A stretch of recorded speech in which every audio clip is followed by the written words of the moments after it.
I'll now start. So let me begin with providing you some of the basic concepts that you probably have already discussed in your communication systems course. But we'll just for a quick refresher, we'll continue with those concepts, and then we'll inshallah move on to the concepts of this particular course. So this one is our first slide. Okay, so here we go.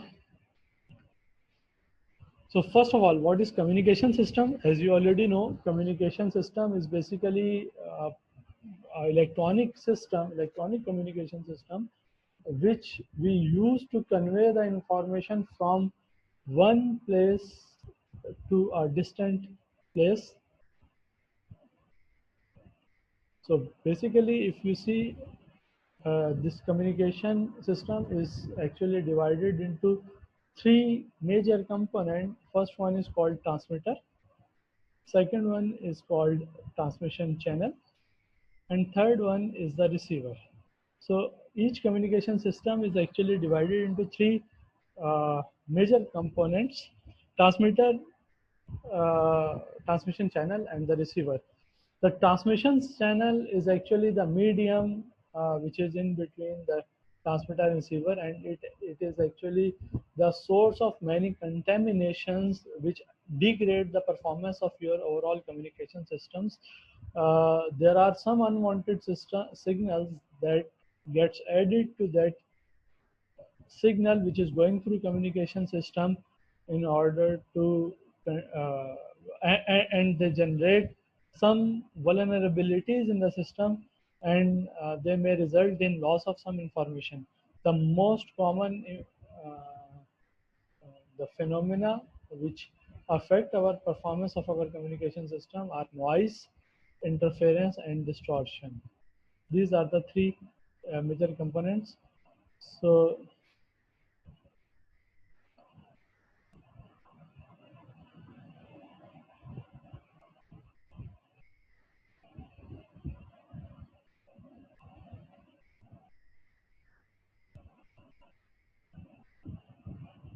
So basically, we have this side at the transmitter side. The information is basically generated from a source. That source can be anything. It can be human voice, a television picture, a computer data, an email, or anything which generates some information. And our intent is to convey that information to a distant place. Typically, the information which is generated at the source is not in electronic form. For example, take the case of voice communication. Human voice is actually not an electrical signal. So, in order to transmit that information from an electronic communication system, you need to convert that information into electrical form. So we need to use a transducer that converts the electrical waveform for our purpose for voice signals. Actually, the transducer is our mic. At the input side of the mic, you have the voice signal, and the output side is actually uh, the electrical waveform which actually represents your voice signal. That electrical waveform is commonly known as baseband signal or the message signal. The first component of the transmitter, the communication system, is actually transmitter. Transmitter is actually is a set of components which converts that baseband signal in a form which is suitable for transmission. For example, for wireless communication case, typically the transmission is made in the megahertz band. The frequencies of transmission is at the megahertz band. So, for example, for the case of voice communication, if I want to transmit a voice signal over a wireless channel, we have to change its frequency, because the voice communication, the voice signal, it is generally at low frequency. Is the voice signal that is being generated from the human sources is actually up to 33 kilohertz, or you can take it as up to 4 kilohertz. The 4 kilohertz signal is of very low frequency, which cannot be transmitted from the wireless channel. So the transmitter, what transmitter will do, it will modulate your signal, your baseband signal over a high frequency carrier so that it gets to the frequency of, say for example, 900 megahertz. So it will transmit the signal on the 900 megahertz so that it can go through the medium. So basically transmitter uh, modifies the baseband signal in a way that it can go through the transmission channel with higher efficiency. Generally, transmitter consists of many different components, including pre-emphasizer, sampler, quantizer, transducers, amplifiers, modulators, and power amplifiers and antenna, and so on. The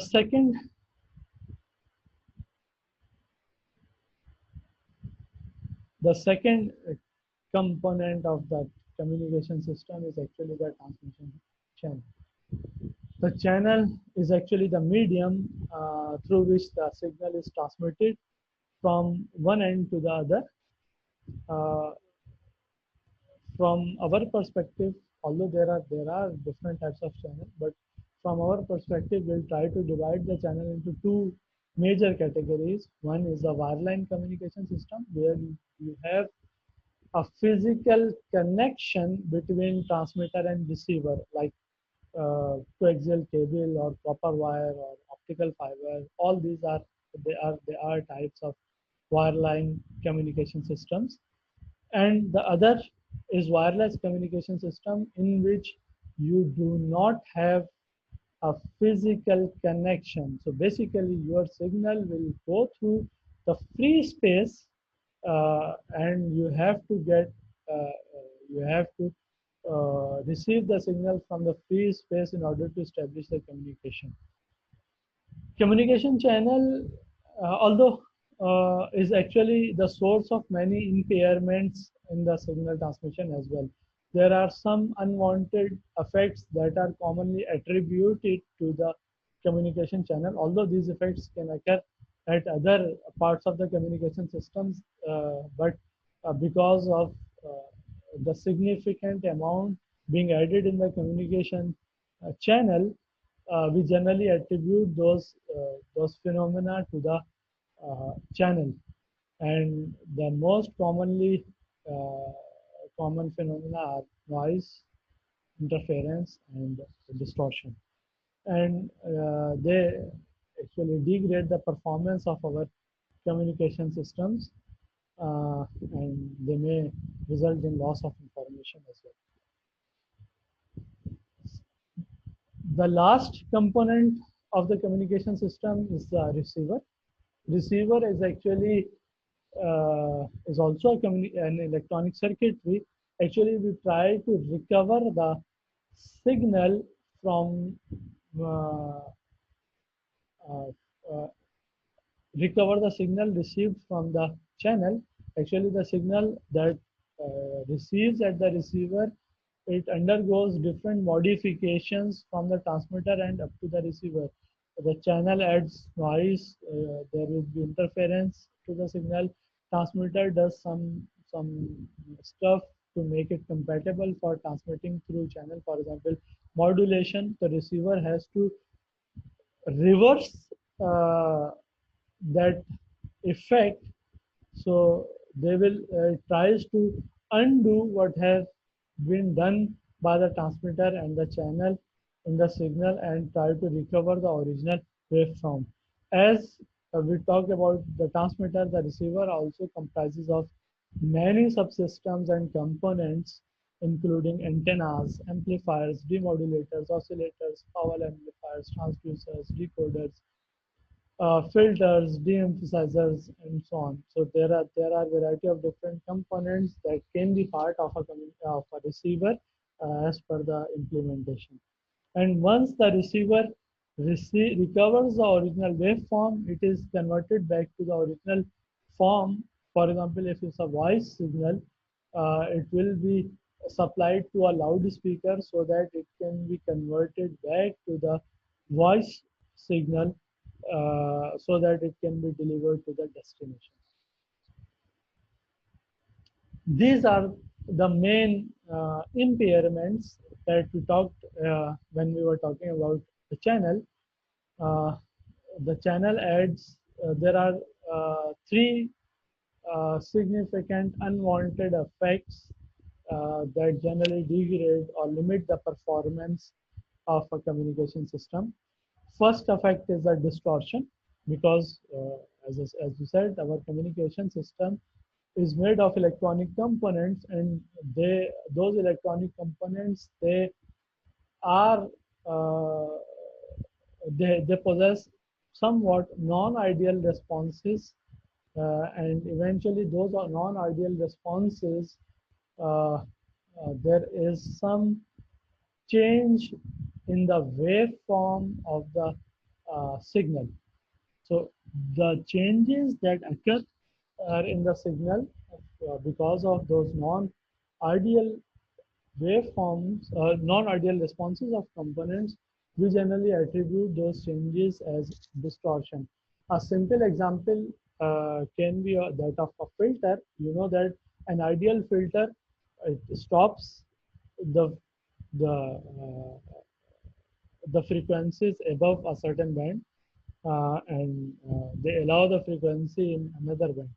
But the real filter, they actually do not exactly stop all the frequencies, but they attenuate to certain levels. So there will be certain frequency components beyond the cutoff frequency as well, but with very lesser amount of power. So that thing is actually a type of non-ideality that will be present in other components as well. And eventually those non-idealities, they end up in the distortion of the signal. Second unwanted or effect is actually noise. Noise is actually a base signal, an unwanted electrical signal, which is generated from within that system. You know that the system is electrical system, so it has uh, some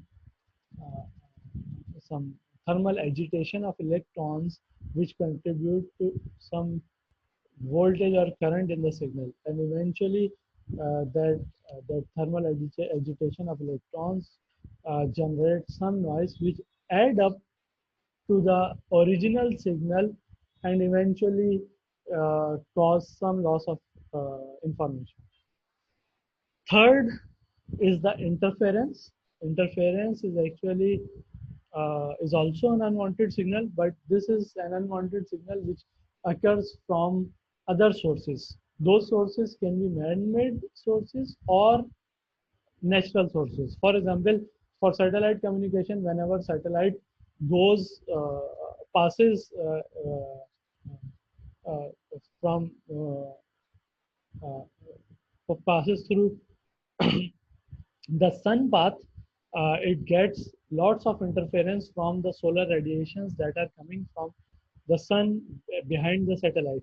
So those are actually interfering signal from a natural source. Similarly, we can get interference from man-made sources as well. For example, if you have two different communication setups which are exist in the vicinity, so each communication setup will cause some mutual inductance in the other, or eventually it will interfere with the signal that is coming to the other. So that interference is also added to that particular signal, eventually degrading the performance of your system. So let us now move on to the topic of wireless communication. Wireless communication is actually a type of communication as other communication systems. So it has all the basic components that a communication system has. It has a transmitter, it has a receiver, it has a channel as well. The only difference is that the channel between transmitter and receiver is actually free space. So actually the transmission that is conducted through the information the transmission that is conducted through the wireless channel is actually goes uh, uh, through the free space, and the exchange of information is achieved without the help of wires and cables and other forms of electrical conductor. So in the wireless communication system, the transmitter, which is generally called a radio transmitter, as it transmits a radio signal. The transmitter converts the electrical signal that is to be transmitted in form of an electromagnetic wave by use of an antenna, and that antenna injects that wave in the free space, and that wave expands in free space in all directions, and eventually it reach to the receiver antenna at some point. And again, the receiver antenna, it collects the electromagnetic wave from the free space and converts it back to the electrical signal, and eventually that electrical signal goes to the receiver side, and where the other processing like demodulation and decoding and demultiplexing and all those tasks are performed, and eventually it's delivered to the destination. In past few years, we have seen tremendous growth in the wireless communication, uh, and there are certain advantages associated with the wireless communication, which led uh, the growth in the wireless technology. First of the advantage is cost effectiveness. In wired communications system, the connections are established by using wires. So you need to make a wired connection from one end to the other in order to establish a communication. So for example, if you consider the traditional telephone system, the public switch telephone network, PSTN, uh, the wire from your home phone goes to the telephone exchange through underground cables. So in order to lay those cables, you have to dig tunnels underground and lay those cables. And whenever there is some maintenance needed, you again have to dig out those cables and do that maintenance. Uh, so those wired networks, the required installation cost as well as the maintenance cost, which is significant as compared to wireless system. In wireless systems, we do not need physical infrastructure, and eventually that physical infrastructure installation cost is reduced, and thus the maintenance cost is reduced, eventually reducing the overall cost of the system. Second, the flexibility. Wireless communication, they provide the location flexibility for users. Uh, you do not need to be at any specific location uh, in order to establish the communication. For wired system, you have to be at the appropriate place where you can terminate those cables and use the wired phones. But for wireless signals, we are free from those location limitations. So we can go to any of the place to have the signal or establish the communication in wireless systems. Wireless communications, they provide constant connectivity, uh, even if there are emergencies, even if there are uh, some unforeseen events, we still have wireless signals present, and we can respond to the emergencies relatively very quickly as compared to the wired communication system, which do not ensure the constant connectivity. Speed is another important factor. The initial wireless system were not having very good speed, but now the wireless communication systems, they provide very good speed and accuracy. Uh, The overall network connectivity is very has improved to a significant level that we can establish very fast and reliable communication system of communication. Accessibility is actually another very good aspect. Uh, the wireless technology can provide accessibility to all those areas where the ground lines cannot be properly laid, and even in the areas where ground lines uh, can, are not possible. For the example, remote areas or mountainous areas, it's not easy to establish the wired communication in those areas, but wireless systems they provide the accessibility to those areas as well. And by use of satellite telephony, this connectivity can further be increased to even um, oceans. Uh, the ships in the ocean, they can also establish communication through satellite signals, which is also a type of wireless system, wireless communication. Convenience is also an important aspect of the wireless communication system. Wireless devices, they are very simple and they can be used by anyone wherever they need. If you have a cell phone, you do not need any other physical infrastructure to make a call or pass a message. You can just simply use that cell phone uh, to establish the communication. So, wireless communication it provides some good advantages over the traditional wired communications, and eventually those wireless communication signals they provide uh,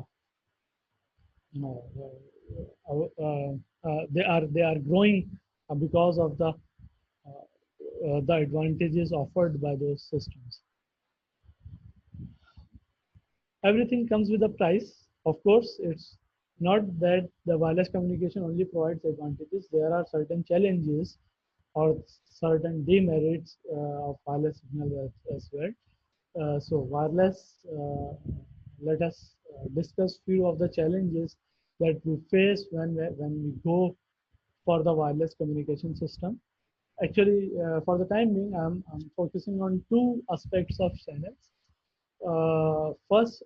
Sorry, two aspects of wireless challenges. One type of channel challenges are those which are associated with the wireless channel.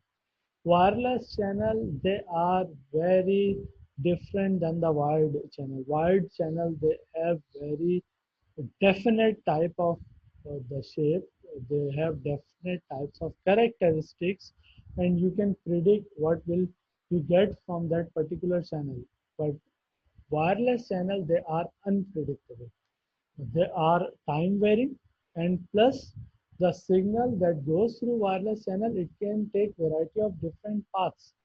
For example, wireless channel, if you look around in the free space, you will see that uh, in the wireless system, people will be moving, cars will be moving around. So eventually, the overall channel structure is also changing, and eventually that results in the variation with respect to time, and the channel properties they get changed. Secondly, because the channel is not guided, is free space, the signal can take variety of different paths from which it can be received at the receiver. So eventually, you can receive multiple copies of the same signal at the receiver, which also causes problems at the receiver side. The wired medium, they provide very reliable communication, as I said, because their physical properties are uh, very deterministic or close to deterministic. But wireless channel, by virtue of the inherent randomness in that wireless system, the communication is relatively less reliable. Because in free space signals there are variety of different signals, as a free space variety of different signals present at the same time. So if while receiving a signal you can also receive signals from the other users as well, which causes multi-user interference, which is actually a significant problem in wireless communication. Wired communication, the interference causes smaller problem as compared to the uh, in wireless communication system. That's why we can, in some cases in wired communication, we sometimes ignore interference while we're doing analysis, but in wireless communications, it's typically not advisable to ignore the interference unless you have very strong grounds for that. Wireless systems, they although you can receive a signal at certain location, but there are certain limitations on the reception of the signal. If you go beyond farther from the base station, eventually the signal strength degrades, and there will be a point where you will no longer be able to receive the signal. And there is no definite boundaries which defines that where you can receive the signal and where you cannot. So in wireless coverage area, there may be certain regions where you may not be able to receive the signals. Second important aspect of the wireless communication which causes challenges is the user mobility, because the user is not fixed as, uh, it can move during the call or during transmission. It can change its physical location. So eventually, this needs to be catered in the wireless system. First of all, you can see that destination address is not the fixed physical location. Your mobile phone number is actually your identity, and it can be present at variety of different locations when you move. Second aspect is the power management, which actually affects the performance of the wireless systems and also relate to the power consumption and interference level. If your phone or your transmitter transmits with higher power, so you will end up with having higher performance, but it will cause an interference as well. So there is a two-sided problem. If you want to improve the performance and increase the power level, so you will be required to have more power. Power consumption will be more, and your battery will drain out soon. And secondly, you will end up with having a problem of interference with other users as well. So you need to make a efficient power management in order to make a compromise between performance and interference. Handoff is another important aspect of the wireless system, because uh, the users are not fixed at the location and they can move from one point to other point. So it may happens that uh, a user moves from coverage of one base station to other base station. The call, in that case, the call need to be transferred from one station to the other. So eventually, there arises a need of handoff strategy in order to make a smooth transition of call from one base station to other. Location management is another important aspect, because the base station need to be aware of your location, and your uh, uh, the system has to track your current location, so that uh, it can connect the calls whenever needed. There are other challenges as well. One of the important challenge that I would like to highlight is the security issue, because the wireless signals, they are freely available in free space. So hackers may attempt to capture those signals and make uh, and make their access to the unauthorized access to the information that is being transmitted from that free space channel. So security need to be incorporated. So we need to use some strategies for signal security, so that you can have a reliable communication without the possibility of having some hacker hacking your information from the wireless systems. So far we talked about some basic aspects of wireless communication systems. What are the advantages and what are the challenges associated with wireless system, and how these wireless systems they connect the signal, how they differ from the wired systems. Uh, so this At this point, I'll conclude the first recorded session of this course. So we'll continue this thing in our next session, inshallah. Thank you.